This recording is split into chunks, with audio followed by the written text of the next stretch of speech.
Hi guys, it's Kelly Letivola here, and I'm back with another video for W+9. Today we're using some, well, it's kind of a mix, honestly, some older products and some newer products. I am using the Adorable Giraffe from Party Animal, which you can see this is a well-loved set of mine.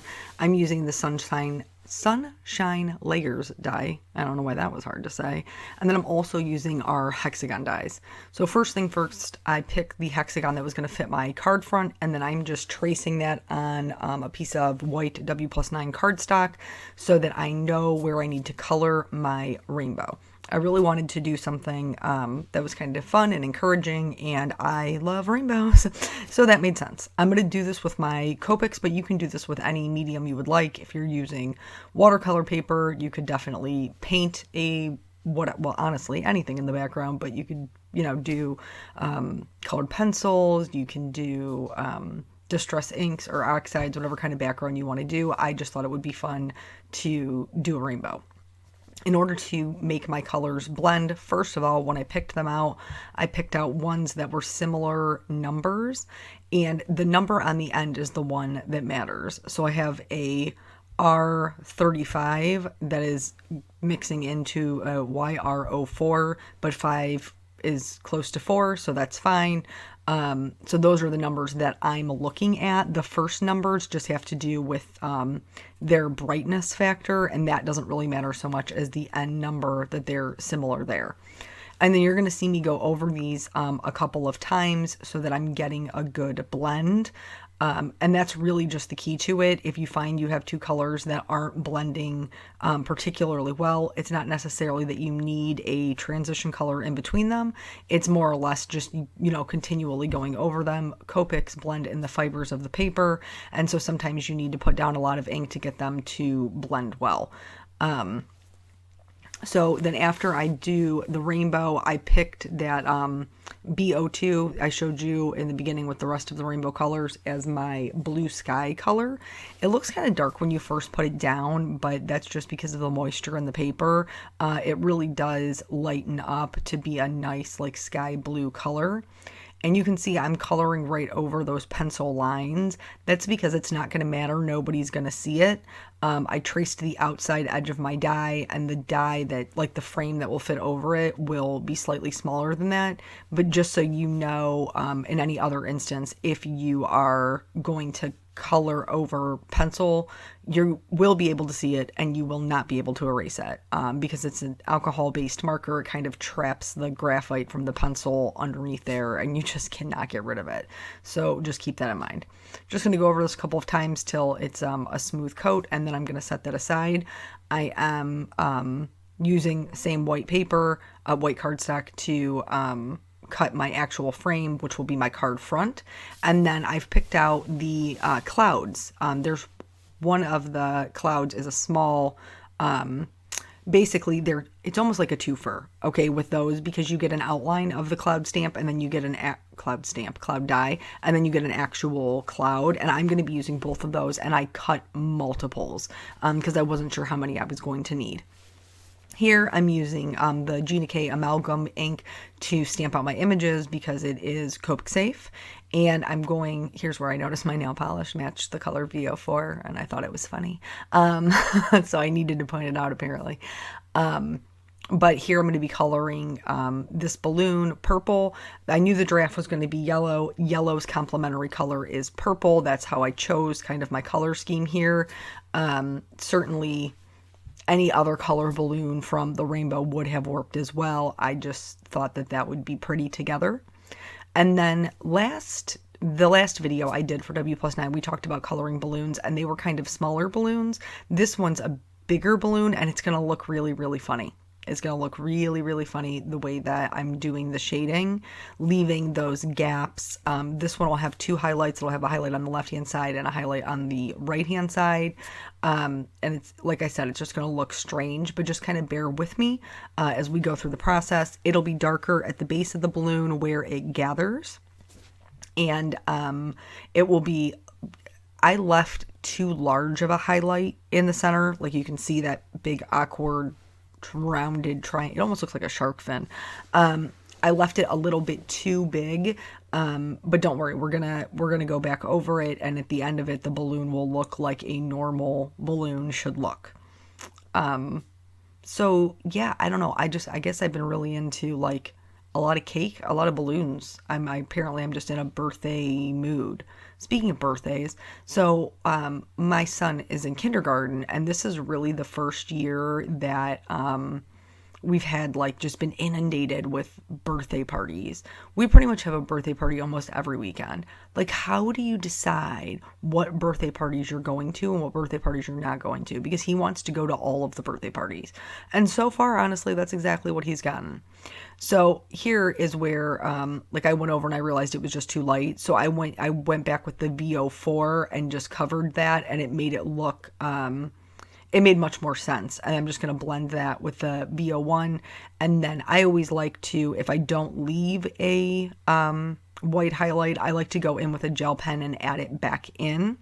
And then that's what I'm doing here. This white highlight is a little bit thicker than maybe I would normally do on an image, but it's because the balloon is so much larger. So it can kind of withstand a very large white highlight. For the little giraffe, I picked out a bunch of yellows. The only one that isn't a Y is the darkest color, which is a YR24. I use that a lot to shade my yellows, a lot. And here I'm just going to fill in the entire little guy with the Y00. That's going to be my highlight color.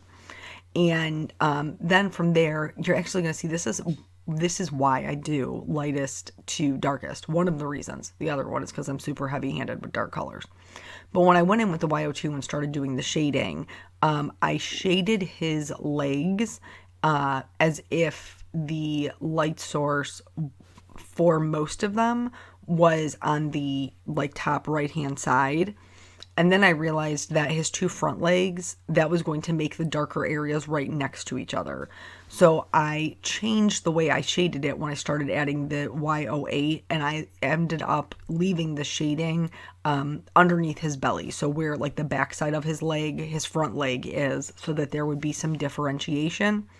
I'm not entirely sure that that's realistic, but also this is a very whimsically drawn draft, so I'm not quite sure that that matters.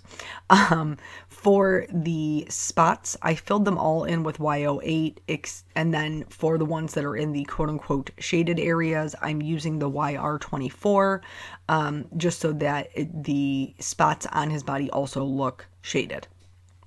So then from there, just, back like we normally do from darkest to lightest, just to make sure everything is blended out. So what's been going on in my life? This was sad. I have a dog. Her name is Molly the Mastiff. And my poor little puppy I took her to just like a regular pet store groomer. This was probably like a year or so ago. No, it was probably like 2 years ago. And they trimmed her nails. And they must have cut too close to the quick, which is like the nerve endings, blood vessels that run in between their nails. And it was just a bad experience. It's a bad experience all around. Side note, I am fussy cutting these, so there will not be a white edge. But if you prefer not to fussy cut, there are dyes that match this stamp set. I just wanted, I didn't want the white edge on top of the rainbow because I was already going to have the white clouds. Anyway.